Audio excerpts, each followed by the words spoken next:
online workshops. I mean, with Star Magic workshops in general po, I go back as early as 2014 po. Bata pa po ako. I was about 11 years old when I first went through the voice and dance workshops. But I first started working with Direct Ryan back in 2019 po. And it really opened my world up to a new world po. Ito pong acting workshops. Kasi ano po talaga, I'm a singer-songwriter. So, parang ibang teritoryo po to talaga sa akin. And I had some apprehensions po when it came to acting po, but Direct just has this thing where he just makes you feel so comfortable to open up and let go of your inhibitions and things like that. He brings you comfort. And ano po talaga, yung personal testimony ko po sa online workshops po, hindi ko rin po talaga inakala na effective po talaga ang online workshops. But I went through the experience for my directorial debut, my first time directing a music video, for my first ever solo Tagalog single, yung Paano Kung Naging Tayo,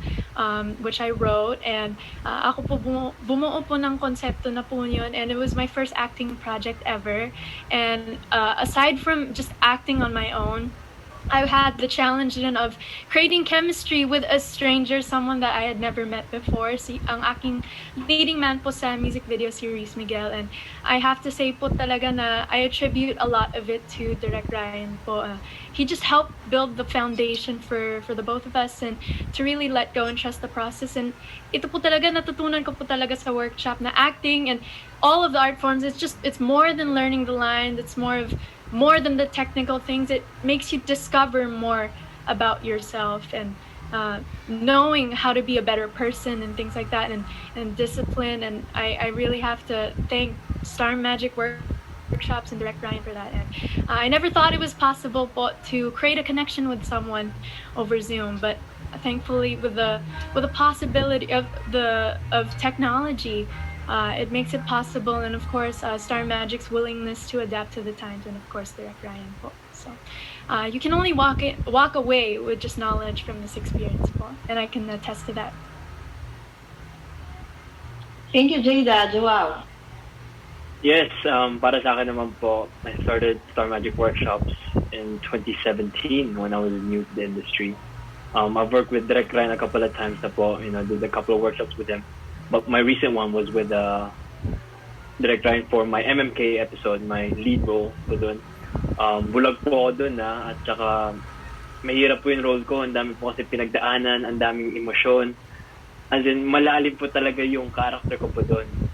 So, thankfully, I had the opportunity to do a workshop with Direct Ryan, even just for a couple of hours, kahit online. I mean, given the situation right now, I couldn't go to him, visit him, do a workshop physically, pero even through online, it was a huge help for me dahil ang dami po namin naaralan po. We learned, it may be different, but it's still possible to learn things through camera, through online. We got to talk scenes one by one. We got to know different layers of it. Anong emosyon dapat dito? Anong hugot mo dito? Painitin mo yan. Dapat mainit yung hugot mo. Use pain as your fuel. And it really helped me out a lot. Kaya pagdating po sa set, as in what Direct Ryan said, pagdating kasi po sa set, sa trabaho, we only have limited time to work, and you always want to be prepared and showcase, the best possible you can with your acting, with your craft. And I was glad that with Direct Ryan's help, I was able to give my best performance to them. And after that, I heard great comebacks. I heard great compliments from my director, Direk Dado, at saka sa mga staff and prod. Good reviews and feedback. But this all became possible because of the workshop that I had with Direk Ryan dito po sa Star Magic workshops. So, even with Star Magic workshops online, it's gonna help out a lot of people learn new things about themselves and be better at their craft po. Thank you, Joao. Maraming salamat. Thank you po. And congratulations, ha. I heard good words from Direct Ryan mismo. Next, ang susunod po magtatanong is ang kaibigan natin, isang mga vlogger friend natin, si Miss Kate Adahar of Random Republica. Hi, Kate! Hi, good afternoon. My question is for any of the teachers po. Kasi it was mentioned earlier na yung workshops are not just for those na gustong mag-artista. Meron po ba kayong kwento about a former student na natulungan ng workshops on on their personal lives. We can start with Miss Carla. Any teacher pa kung sinong may share. Miss Carla. Hi, is Kata? Yeah, Kate. Hi, Kate. Yeah. Hi, Kate. Yeah. When you're talking about, actually hindi lang isa, so many people that take the workshops, especially yung aming mga public workshops. No? Of course, everybody aspires to become actors. But a lot of them don't really become actors. But what has happened to them in the workshop is this, na a lot of them, they struggled with a lot of things in life, even about themselves and what they were going through.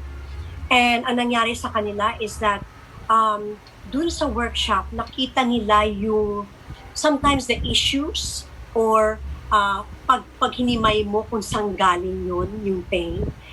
And many times it's in the workshop that where we, sabi nga no, it was when Charlie was explaining a while ago, na listening to Joao and Joao or whatever, you know, nakita mo na absorb nila yung lahat ng tinuturo namin sa kanila. No? One, this is about life as well. No? You train. Why do we keep training? And even in life. No? I always say, parang soldiers yan eh. You train for war. There's no war, but you train for war. You do not train for war when there is war. Okay? It's the same thing for these new artists or aspiring. Keep training, equip yourself, develop yourself. Because when the time comes, you're given a break. You're ready. That's exactly what happened to Charlie. Okay? And also, sabi nga nila, no? It's not just about the talent. It's not just about what you know. It's not just about your gift. In the workshop, we teach you to become better human beings. Because we deal with life. We deal with the issues. That's what acting is about. It's about life. And we all go through that. If we have one common denominator, it's pain. May kanya-kanya lang tayong degree at ibang-iba. And that's what we teach. Sabi nga ni Joao, okay, that it is actually, you know, it is the pain that you're going to use as a fuel to keep you moving forward. What does that mean? Win it. Even how tragic your life is, win it. No? Everybody loves a winner, not a loser. And I've had even a student, of course not mentioning, had such a hard time dealing with people. No, he was even in the workshop. And maganda lang dun sa workshop namin. They're not just students. They become my children. They become family. You know, they can call on us anytime, especially when they're dealing with so many things. But of course, we deal with that outside, no? Many times in the classroom. But sometimes we use it during the class. And then, nung natapos siya, you know, he became such a different person. Even his personality changed. And he was just, you could see how he was starting to always smile. Dati, hindi mo maano, he was avoiding people, didn't want to talk to anybody. So it is in the workshop, you see, it is in the workshop, even as young as children, when we have in the children's workshop. They take workshop because sometimes they come out of their own shell. They get to know who they are. They get to know how to relate to other people, to learn to accept differences of other people, and learn how to be together.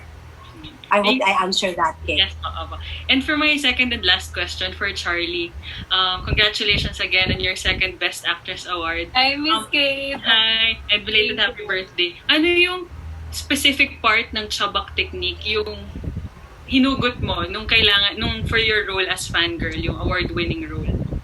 Meron ba? Siguro po, yung specific part, syempre, na pinakamatatandaan ko sa chabak technique is yung bubog talaga. Actually, may 13 po yan na steps. But yung last step talaga is to let go.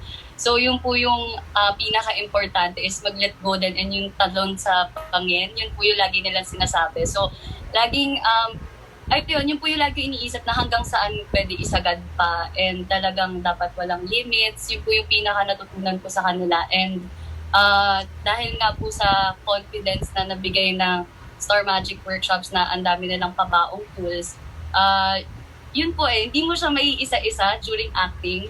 Pero alam mo lang na may baon kang ganon. And yun, mag-work na din po yun talaga. And for me, yun, yung let go nga po and talon sa bangin, yun po talaga yung pinaka hindi ko makalimutan. Thank you and congratulations again. Thanks, Miss Thank you po, Miss Kate. Thank you, Kate. And of course, Charlie.